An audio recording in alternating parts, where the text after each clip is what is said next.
So this video is completely gratuitous. I've already done the Grand Canyon blast, basically Lake Powell to Lake Meade. But now that we have the lap timer, I'm going to go ahead and fly it again and time it because, somebody's got to set the benchmark. So we're going to go ahead and set the benchmark here today. Now, I changed the flight plan so it starts in flight. If you want a good laugh, go back and watch the other video. But I've moved the start timing waypoint to right along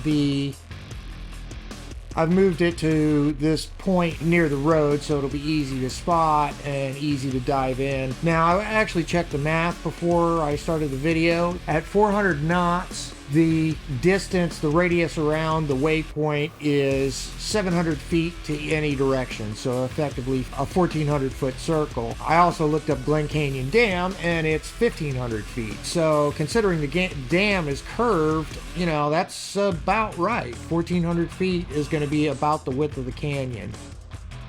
I also went through and set altitude, so you'll see like the Glen Canyon Dam bridge is at 3,800 feet, which is the road deck. You've got to get under the Glen Canyon Dam bridge, and then your regular waypoints here, I tried to put them in the narrow parts of the canyon. The altitude should be roughly at the rim of the canyon. There's not as many waypoints because it's not necessary. So this waypoint is at 4,000 feet. This waypoint is at 4,000 feet. So unless you go out here to Horseshoe Bend, you're gonna blow your altitude trying to get between these waypoints. That's why it's not necessary to have waypoints at every single turn. I ended up with 50 of them. 51 is our finish timing.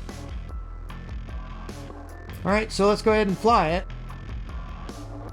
So the lap timer won't start timing until I hit my start point, so I can get myself trimmed out and get used to the aircraft before I dive in. Again, our start timing waypoint is right along the road, so I can just follow the road there along the edge of the lake. I want to try and stay lower this time so that I can maintain more airspeed when I dive into the canyon.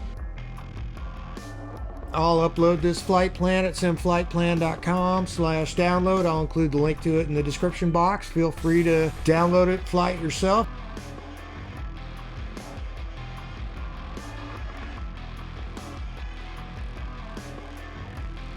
I also set the date to summer solstice and the time to high noon, so this is all the light you're going to get.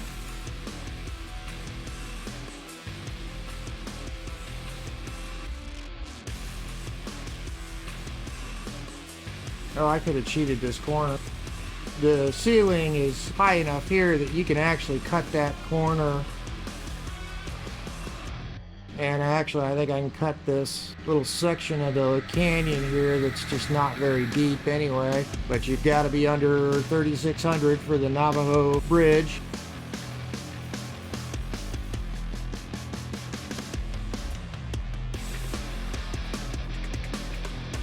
Now, for what it's worth, not using unlimited fuel, I'm letting my tanks run low and then refueling with the button on my joystick, so I get a little performance boost when my tanks are running empty.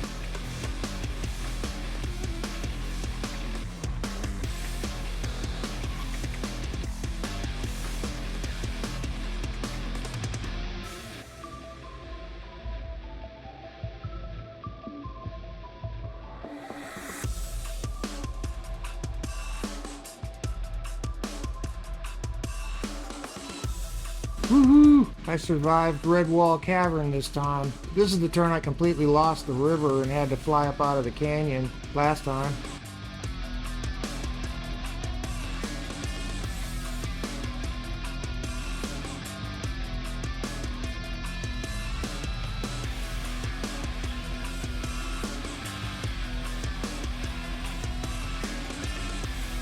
I imagine the best time is going to be dependent on really picking the best line so you can maintain airspeed. I keep losing airspeed when I have to panic in a corner.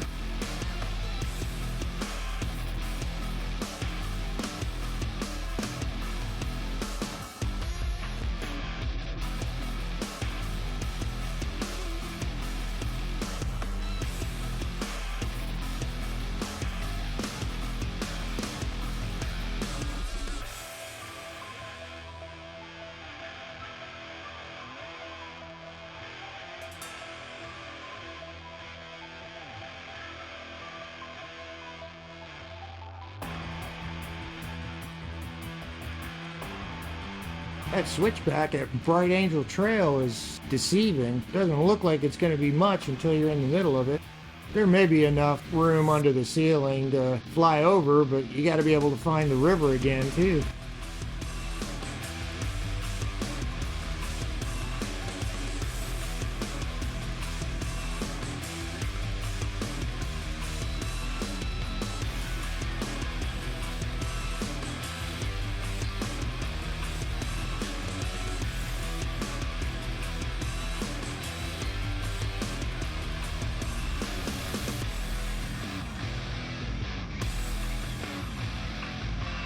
Oh wow, you can see the rapids down in the river.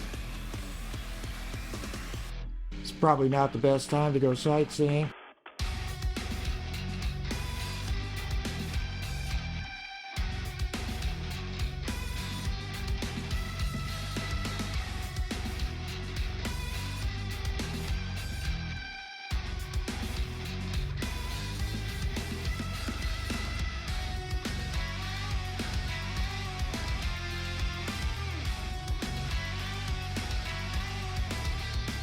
Well, so that's turn 25, roughly halfway in terms of waypoints. Probably about halfway, I guess. I think we're actually maybe a little more than halfway distance-wise. I would normally check the map, but I'm a little busy.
There's my finish time.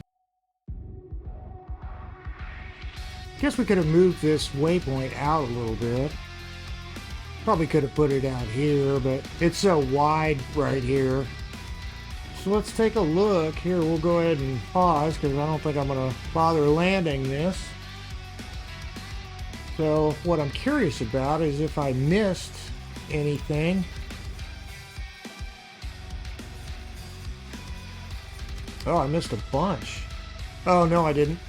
I skipped my numbering sequence, so it goes 40, 41, 42, 50, 51.